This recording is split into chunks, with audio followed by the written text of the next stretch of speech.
All right, we are live. All right, welcome to MBA Spotlight 2023 Fall/Winter edition. I'm in New York right now, so it's very, very cold. Definitely closer to winter. Um, I have here with me Manhattan Prep and Target Test Prep, Stacy, Jeffrey. Welcome to MBA Spotlight. My name is Shovik. I've done a bunch of these videos. I'm not going to spend too much time introducing myself. So, Stacy, I'll let you go first. Hi, I'm Stacy. I'm the Director of Content and Curriculum for Manhattan Prep. I've been with Manhattan Prep since 2005. I've been teaching the GMAT since it used to be on paper, so a really long time ago. The multiple transitions of tests over the years. And my team basically were responsible for making all of the practice tests and books and materials that we use in our courses, for devising our course curriculum and all of that for our students who study with us. What about you, Jeffrey? All right. Well, my name is Jeff Miller. I am the COO and head of instruction over at Target Test Prep. I've been with Target Test Prep basically since the inception, since the founder and CEO Scott and I were putting together the materials. So I helped create the course. I do a lot of private tutoring as well, and do a lot of different things over at TTP. So yeah, I've been around the GMAT, not since it was a paper edition, but since we used to talk about an 80-80 split. That's where I started in the GMAT. Stacy probably knows that well. The very first time that I took the GMAT was the very last time that they gave it on paper. There you go. Yeah. Because, like a colleague of mine, I was working in consulting. We were like, "Oh my God, they're changing the test. It's going to be like what? It's going to be on computer. That's so weird. That's so crazy. We got to take it before that happens." So we got in and took it right before they switched. Awesome. So I have a couple of questions based on what's the best way to prep for the test, right? Especially for GMAT Focus. But before that, I want to level set on the top changes for GMAT Focus. So we did a few videos. I took the GMAT Focus about, I would say like a month ago, like 3 weeks ago. It can't be a month ago. It just only happened in November. I took the focus exam a couple of weeks ago, and we did a panel for people who also took the test, and it was illuminating because we all had things to say, things to vent about, but also things to celebrate, right? So I'm going to start with you, Jeff. What is, in your opinion, what is the most significant change of the test?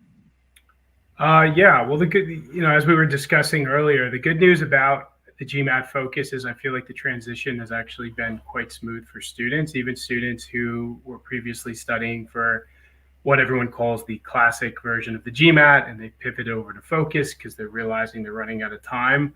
So that's the good news. I mean, I would say the biggest changes are kind of the obvious bullet points. There is no more sentence correction, so the verbal section has been severely shortened as far as prep time is concerned. On the math side of things, there's no geometry, at least for the most part. I guess that's a little bit of TBD based on what is happening in these graphs and stuff like that. That is that's a big deal because geometry and TTP is a very large chapter. And then the only other big thing, which is kind of a bummer to me, but probably not for other prep students, is the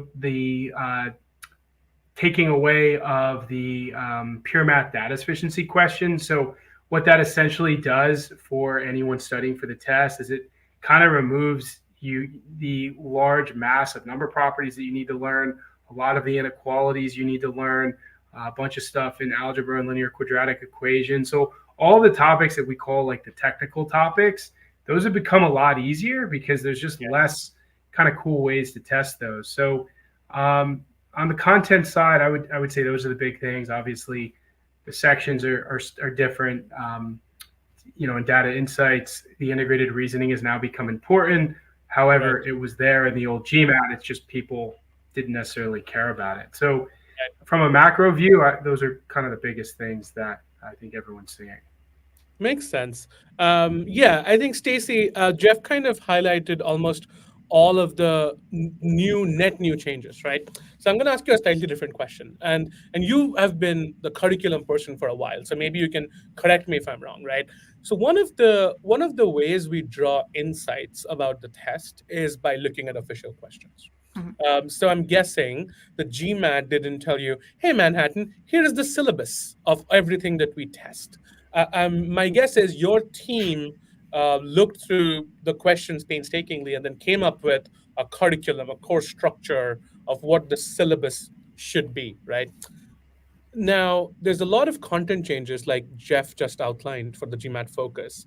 For someone who has been prepping maybe for the last 3, 4 months, and suddenly this change has happened, and maybe they don't want to take the old test, want to take the new one.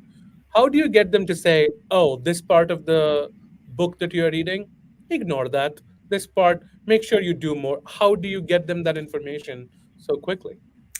Yeah, so because you can't just suddenly reprint books the next day after a change is made, right? It's actually quite an involved process to rewrite books, and then you got to proof them all and send them to the printer, and real world stuff actually takes time. Um, all of that kind of thing, the difference is for someone who's making the transition with the test, meaning they've started studying for the old test, but now they're maybe wanting to switch to the new test. It's happening digitally, essentially, right? So if somebody buys one of our books and they're coming online, they can basically register their book on our site, and Right. we'll give them supplemental information that explains to them, hey, these are the things that you now don't need to worry about. Yay. These are the things that have become more important that you do actually need to pay more attention to now, like Jeff mentioned, with the formerly known as IR questions, integrated reasoning questions. In terms of content, luckily for the most part, content was cut. There aren't very many things that are new that didn't exist before on the exam. Right. The only thing that's really semi-new, I guess I'll call it, is that data sufficiency questions can now be tested in logic format, not just in math format. Now, IR questions did already used to test logic. So two-part questions in particular, you'd see logic questions sometimes on MSR as well. So it's that same concept. That's not new to the test. It's just new that it can also be tested in DS format now. And so there aren't questions. And like the OG that they just published in June doesn't have any DS logic questions in it. Right. Everything's digital. So everything's online basically. So for that kind of stuff, again, like we've got that online in our syllabi where we've written questions, and we've also written supplements to explain, here's how you tackle these new questions. But that's really it in terms of something that's new where material didn't already exist. Makes sense. Jeff, is that your keyboard? Just was getting some feedback. I don't know if it's me or coming from you, but cool. Jeff, I have a question on something that Stacy said, because a big part of curriculum also feeds into practice tests, right? So, and I'm gonna come back to Stacy obviously for this question because Manhattan has a history of the best gold standard of GMAT practice tests. But when you work with your students and they want to do practice tests, there are a few official ones, but are you recommending anything else? Like, how are you getting them to not waste the official practice test, but still get some good mocks in? Yeah, I mean that's a good question. We actually did poor timing come out with a practice test for the classic version of the GMAT. We were going to come out with more, but now we're obviously pausing on that, and we were working with Dr. Rudner, the man responsible for the algorithm that GMAC uses. So we'll probably get back to that point at some point with Focus. I think we want the dust to settle a little bit. I will say that what we've always recommended, though, beyond that, is that the 6 official practice tests are enough. One of the things that you could always do with the classic version, which I think hasn't changed, is the 2 free exams have such large, banks of questions that you can actually repeat them and generally see different stuff. Now that might change a little bit with the new Focus version, but if that's the case, that gives you closer to 8 exams. So if you want to take one right off the bat to get a baseline score, it's always a good idea. And then we always recommend saving the others until the very end. I know people have a propensity to say, well, I want to do these timed practice tests every weekend and get used to the test. But the fact is that they become, almost wasted endeavors if you don't have your knowledge base in place. you're really just wasting these because you're not in a place to fully evaluate your skills yet. And if you're doing timed practice in your prep, as we kind of offer at TTP and suggest to our students to do, you're getting those drills in anyway. So Sure. at this point, I mean, I haven't seen, unless someone's like a serial repeater of a GMAT test taker, I haven't seen a need 10, 15 practice tests. Yeah, I mean, I think like best practices, you don't need as many tests. People are odd sometimes. Like I People have, want them, even though we tell yes, them you yes, shouldn't exactly. do I them. think it's almost like a Yeah, mental nice Yeah. blanket of they Yeah. they they are, but sometimes people also, want need to be told kind of what to do. I Yeah, mean, and what not to do. like it's like in anything in life, like I'm not telling my dentist how to clean my teeth. I'm just going to the dentist and the dentist is cleaning my teeth. So on some level, I think, our students, and I imagine your students, Stacy, too, like they respect us as professionals. And when we give an opinion, even if sometimes they fight back, I think ultimately they do listen. I do think too, when people first start out their prep, they're thinking, oh, I need a million practice tests. And then once they get into it, they realize more, oh, actually, I don't need that many. But I will say, so here's one cool thing when they launched the new focus tests. So they have 2 free tests, 2 free official tests, and then 4 paid official tests. When they built the 4 paid official tests for the focus, they actually deliberately built them all to be able to be taken twice without question repeats. So they actually guarantee that Oh, now on their paid that's ones. fantastic. Oh, Yeah, it's that's awesome. even better news. So Right. So that's yeah, actually 10 tests that are guaranteed no question repeats. And then like I have taken the first 2 free practice tests twice myself, and I didn't see any question repeats the second, like when I repeated them. And I wow. know other people, because I've seen it on GMAT Club, other people have talked about doing the same. So my guess is that you can probably repeat every one of those tests at least once and probably not see question repeats. So that should be more than enough tests for everybody. Agreed. so. Um, Stacy, one random question, and maybe I can find the answer from like some test obsessed person on the forums.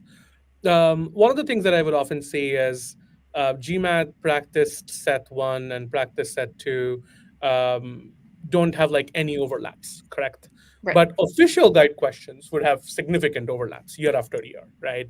Like a If you new like an official, official guide from this year, and then if they publish another official guide next year, right, yes, usually right. like 80 to 90% of the questions are usually the same. Yeah. Exactly. So, do you see any overlaps from the GMAT Focus official guide versus a non-classic GMAT official So guide? yes, if you go and you compare so the OG 2022 was the last OG that was for the Right. classic exam, and then OG 2023 is the first one that's for focus. So most of what they did when they made the 2023 version was just to cut out stuff that's no longer tested on the focus, but they didn't like replace all the questions or anything like that. So most of what's in OG 2023 is also in OG 2022. They did add some new questions into the printed book, but not a ton. What they really did, which was the big difference, was they added questions online. And in particular, what they really ramped up was the formerly known as IR questions. So the 4 Right. out of the 5 DI question types that used to be in the old IR section. They doubled the number of questions that they used to give online. So there's like 80 new questions of those types online. So that's fantastic. And I did hear, this is unconfirmed. I don't know whether it will happen for sure. I think it's not definite yet, but I did hear that they are planning to put out a new OG next summer sometime. So I'm looking forward to seeing that and seeing whatever new comes out of that. Cool. I'm going to move gears a bit, and I promise I'll come back to the GMAT. But my sneaky feeling is that a lot of this is to compete better with the GRE. And I think it looks also very similar to the GRE. Now you can review stuff, and I honestly, like, my brain cannot comprehend how you can review and still be just as adaptive. Yes, Um, it's amazing, right? So this is what we were chatting about a little bit before this started. They literally invented a new type of question adaptive algorithm. They got a patent for it. The patent was granted in April of this year. I actually suspect now, for those who remember, there was sort of like some stuff leaked in March, but then it was pulled back and whatever, and we didn't get all the full details until May or June. I think they were originally planning to launch in March. And there was the Amazon leak, but also I think they were waiting for the patent to be granted. So that's why they were holding back. The patent wasn't granted until April. Because when I took the focus test, I did go back and correct some errors, at least two of them, and I don't really know what impact it had on my test. So Did anyway, your score report tells you actually? So they did you take a look at your score report? I mean, so It will tell you whether you changed from incorrect to correct or not. yeah, it did, and I saw my score report, and I'll get to score report in a bit because I have things to talk about in the score report. But when I saw my score report and I saw that my last DI question was not attempted, I just got depressed and like closed my window. So anyway, so like I feel a lot of new changes for the GMAT is trying to be a more competitive test compared to the GRE, because I don't think people are wrong when they say that the GRE is an easier test. And you could also think about like, oh, what is really easy? It's all a game of percentiles, blah, blah, blah, blah, blah. But there is a perception that is undeniable that if you have 2 months, take the GRE. If you're a non-native speaker, take the GRE. If you're Indian and Chinese and you're just better at math, take the GRE. So I feel like a lot of the new GMAT changes is reminiscent of how the GRE is. When you talk to your students and they ask you the question that, should I take the new GRE or should I take the new GMAT? They are roughly of the same size, so there's no like obvious test strain difference. Stacy, how do you respond to them? Oh, and I'm sorry, I'm just looking at the chat and I just want to correct something that was there, that's said there. Tests 3 through 6 have specifically been built to be taken twice with no question repeats. And they do say this on their website and they guarantee it. Right. So it's not Not correct. all, just 6. 3 to 6. Yeah, 3 to 6 have been guaranteed to be done twice. Right. Sorry, I got distracted by that because I wanted to make sure that correct information was out there. That makes sense because you have to buy those. Right. So there you go. So you get more features. Some value. Exactly. Yeah. They added that for features. And now, sadly, I have forgotten what the question was. GRE, GMAT Focus. Oh, GRE and GMAT. So prior to the test change, it was a harder call for me. I didn't have a standard answer of like, oh, you should definitely do one test over the other. There were things to discuss for the person about strengths and weaknesses, and also potentially even having somebody try a GMAT and a GRE practice test to see like which direction they should go. With the new GMAT in particular, in my opinion, and Jeff, I'm super curious to hear what you think about this. In my opinion, like 98% of people should probably be taking GMAT over GRE at this point. Really? I really think so. The content. So first of all, let's talk about the stuff that was cut. So Jeff mentioned earlier that sentence correction was cut. You don't have to study for grammar. You do still have to study vocab on the GRE. So that's a huge thing that you have to study. That's a pain. I'm not going to finish that phrase, but pain to study that you no longer have to do for the GRE because that whole content area is just cut. That's dozens of hours of studying right there. Geometry also. There isn't very much geometry in either test, but the annoying thing about geometry is that there's a huge number of formulas and rules to memorize. Don't have to do it except for coordinate plane. Yeah. The GMAT. So again, that's a huge chunk of time that you just don't have to do anymore. So there's a bunch of stuff where it's just like time is this. I don't have to spend this time anymore. The other piece of it is, so when I first heard this, I was like, ooh, that seems like a drawback. And my thinking has evolved since then. So they took the integrated reasoning section, they renamed it data insights, and they pulled it into your total score. And I was like, oh, that's not good. It's, now you have to take this seriously. And then I realized, oh, but the goal here is to go to business school. And you're going to be analyzing data every single day in business school. So right. If you're nervous about data analysis, the answer is not to go take a test that has very little data analysis on it. The answer is to study data analysis before school starts so that you have a baseline level of knowledge so you feel more comfortable. And your first day in B school, you don't feel like you're drowning immediately because you don't feel comfortable with that material. So I actually view the new GMAT, the Focus, as an opportunity to get a good baseline in this stuff if you aren't somebody who's already been doing data analysis at your job. Sure. Yeah. So that, you're just in a better solid baseline position when school starts.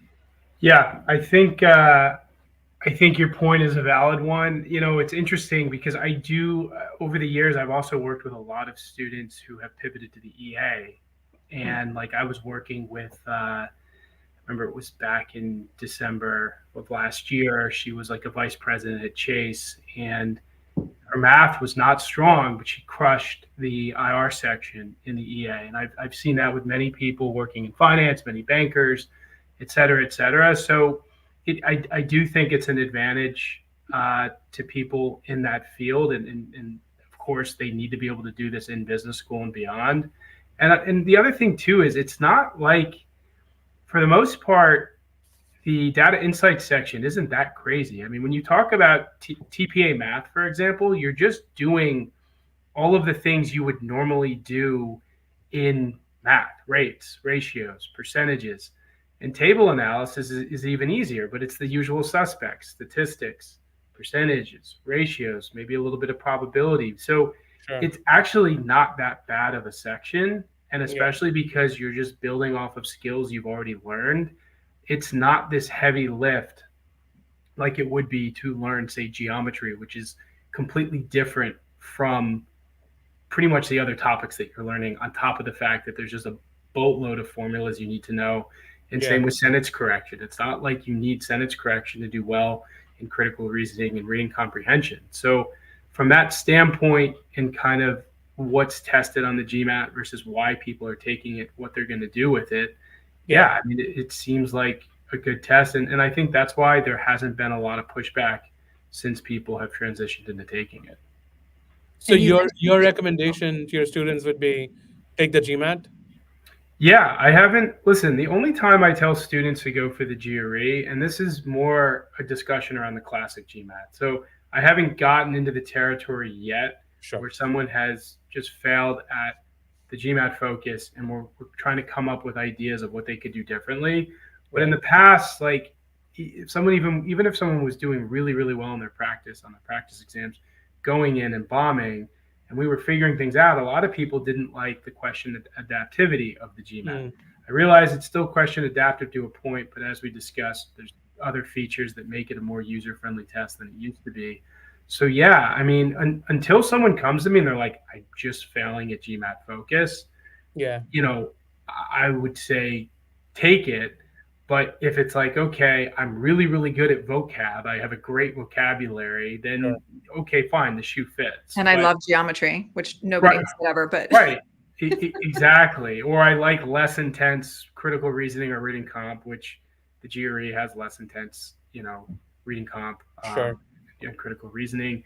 Or I like a shorter test. I mean, I still think there's going to be people switching, but ultimately, from what I can see from this standpoint, right now, I think the GMAT focus is accomplishing what it set out to accomplish. agreed. And you mentioned EA, and we've got a couple questions about the EA in the chat. So I'm super curious what they're going to do with the EA longer term, because the EA is still a little bit shorter. Ashitoshi, yes, it's about an hour and a half, where the GMAT Focus is 2 hours and 15 minutes. But the EA includes sentence correction. Yeah. You still have to study the grammar for EA. So I'm kind of, even for people who are going for executive MBAs or for like a Columbia program or a program that accepts the EA, I still might say focus unless you already feel really comfortable with grammar. Yeah, the only thing I would say though is I've seen students where, like, I've looked at them and been like, okay, like, this is gonna take you a while. This is gonna be a struggle.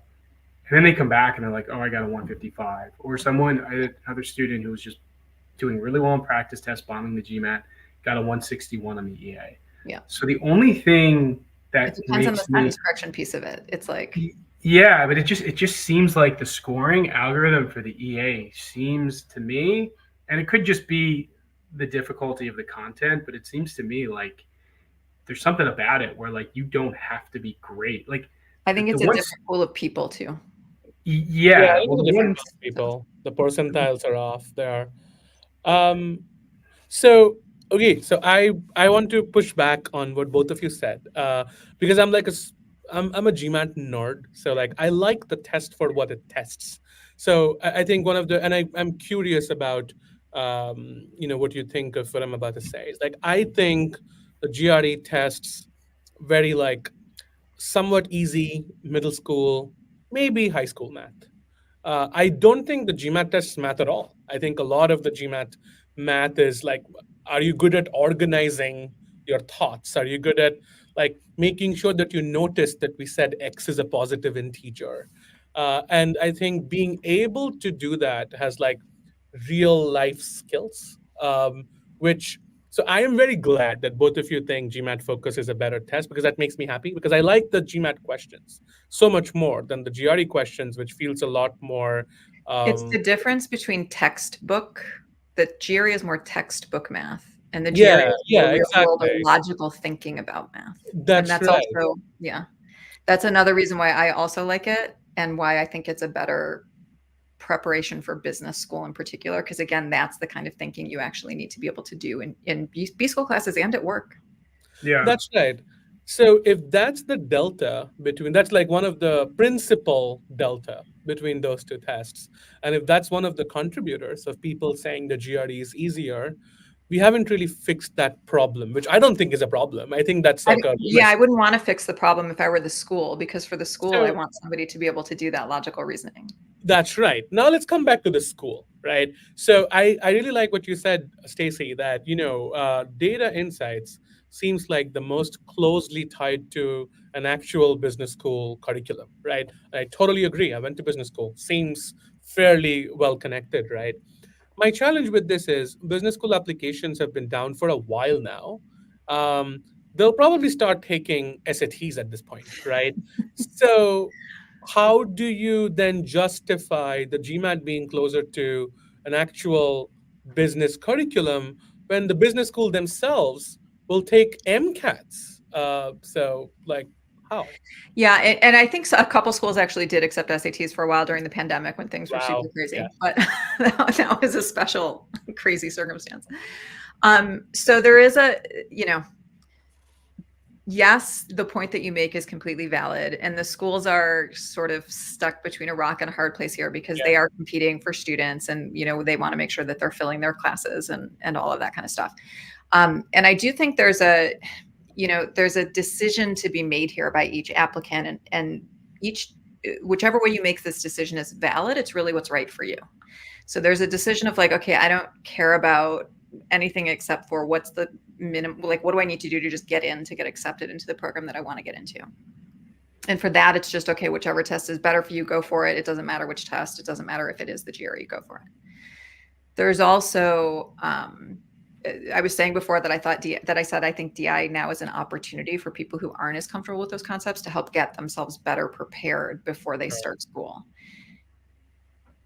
You don't have to do that necessarily to get in. I know that if in this day and age, if I were about to spend $60,000 a year to go to business school, I want to make sure that I was setting myself up to get the most out of my money Yeah.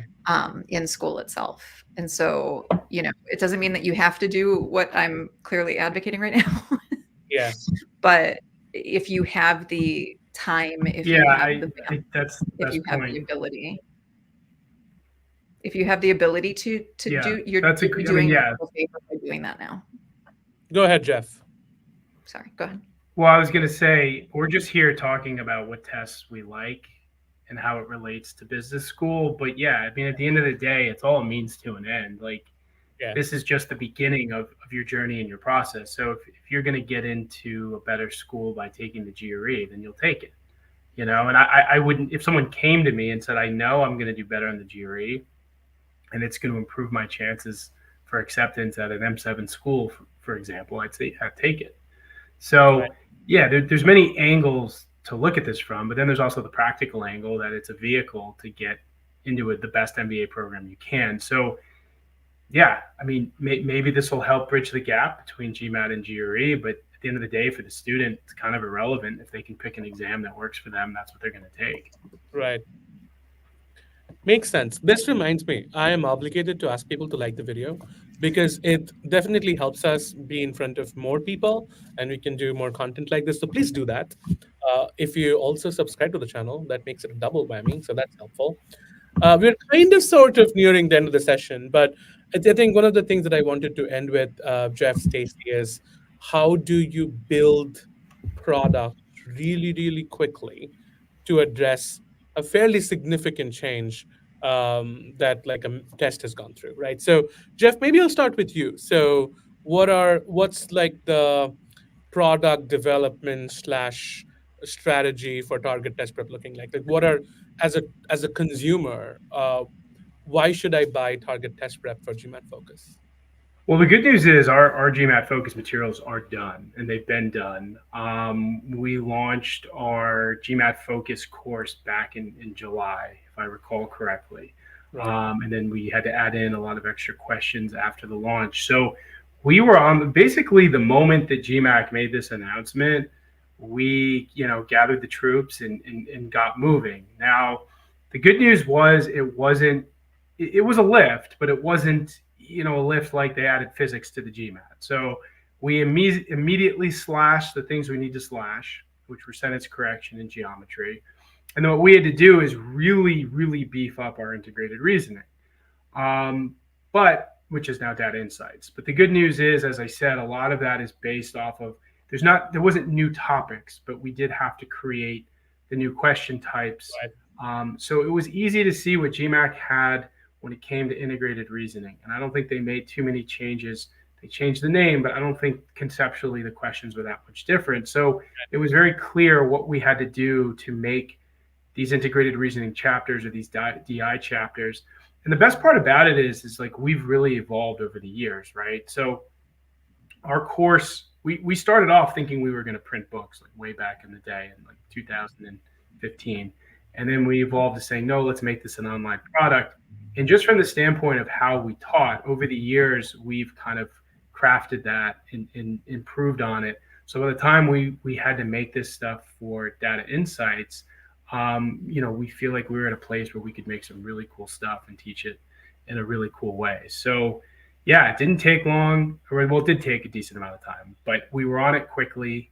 The focus course is here, living and breathing. And, we've had some really good success stories already with students. I think a lot of them have even posted debriefs on GMAT Club.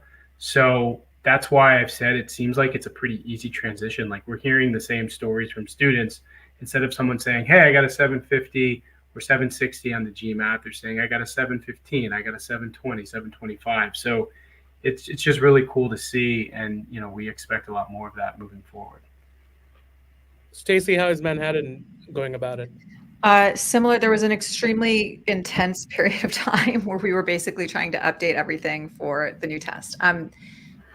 As Jeff said, so they didn't create new things. They didn't start suddenly testing new things, but basically because they reorganized a bunch of things and dropped things and made certain things more important than they used to be, that basically meant that we had to rebuild all of our courses and all of our products. So we did also launch our new GMAT Focus courses in July.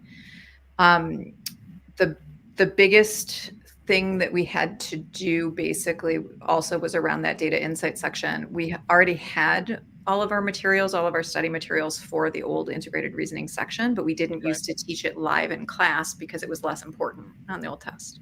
So people would do that as self-study. So we had to add it to the live classes, but actually we also do teach the executive assessment, which already includes those question types in the total score. So we were already teaching those question types live in our executive assessment courses.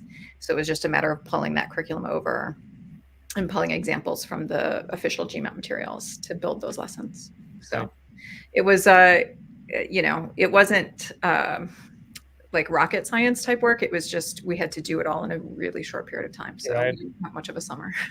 Yeah. Same with us.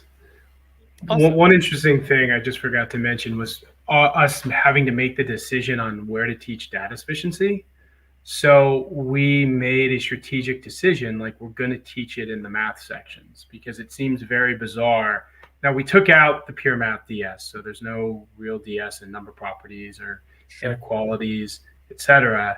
But like with word problems and rates and work and ratios, we just left it because why learn those topics and then go to data insights to learn the IR stuff, but then randomly see data sufficiency. It didn't, from a pedagogical perspective, it didn't seem to make any sense. So we left that in, and sometimes that's a discussion we have to have with students so they understand, why it's there. And we've actually started mixing a lot of things now. We've done this in our first round of the course, and we'll continue to do it, where I'm realizing it's no longer about question type. It's about you learn this content, but then this content can be tested on these 4 different question types. So here, learn some content, and then here's some examples from quant and IR or DI. Here are the different ways that this material can be tested, or the different question types on which it can be tested. Sorry, and the other thing I forgot to mention too was what we started looking into but didn't do over the summer is practice tests. And so, as I was mentioning earlier, they did essentially invent a new. They invented a new algorithm. They invented a new structure for doing these kinds of tests that they literally were granted a patent for.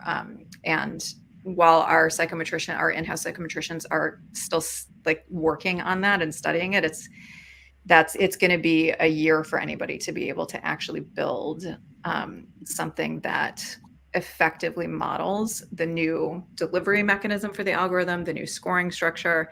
And then there's also actually implications for the test questions themselves in terms of testing and calibrating the questions. Like, it's a huge involved process that I won't go into because it'll bore everybody.